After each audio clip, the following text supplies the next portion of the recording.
We continue the shiur in Navi, prophets.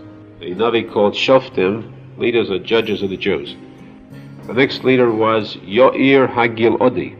Now, about him, there is very little said in the Navi.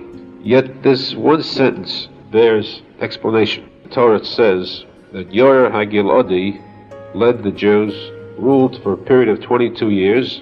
He had 30 sons, and these sons possessed one city each. And Yoir Hagilodi called these cities Chavos Yoir. Chavos means villages or small cities, named after himself, Chavos Yoir. Why did he call them exactly Chavos Yoir?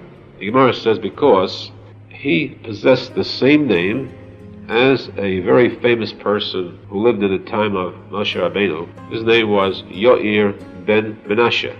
In the Chumash, we find that Yoir ben Menashe had no children, and he felt very sad about this. Having no children means that his name would be erased. So he built cities, and he called these cities Chavos Yoir, as a monument, memory of himself. There'd be some important thing remaining about himself. Now this Yoir Hagilodi, because he possessed the same name, was from the same tribe, decided to call these cities by the same name, Chavos Yoir. Many years ago, when I was much younger, I once wondered about that point. Why does the Chumash itself, Chumash is so priceless an item, where every single letter of the Torah requires so much explanation and so much depth. Why does the Torah tell us that there was a man, Yoir ben Menashe, who built cities and called them Chavos Yoir? This takes up space in the Chumash, when space is so valuable.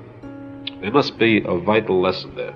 And what appears to be the true interpretation is, the Gemara says that sometimes a tzaddik, a person is very righteous, and yet the one thing he desires most in life, he never gets, and that is children. Because a person's main purpose in life is to propagate the breed, to bring up children who will continue to serve Hashem. The greatest nachas a Jew can have is children who are religious, who go on the righteous path, will bring honor to the family name.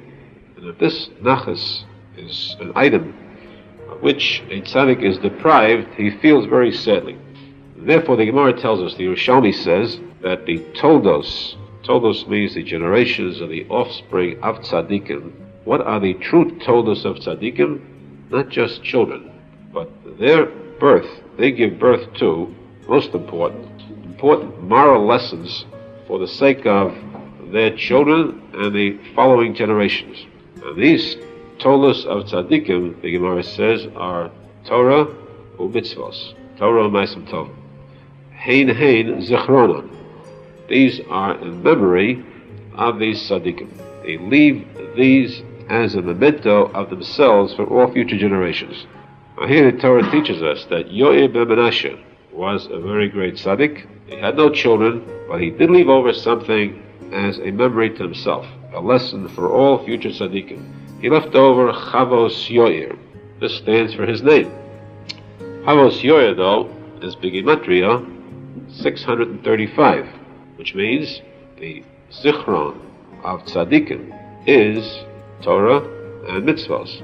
The Torah is always called the 22 letters of the Aleph Beis. Mitzvos are Taryag, 613 mitzvos in the Torah. 22, 613, total, the words Chavos Yoir are 635.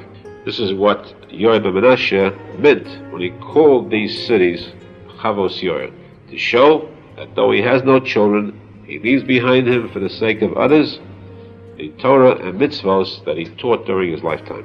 Now here too, Yoir Hagilodi, who led the Jews for 22 years, he was not as great a tzaddik as Yoir ben Menashe, but he showed too that he strived to fulfill the 630 mitzvos for a period of 22 years. And therefore he too called these cities Chavos Yoir.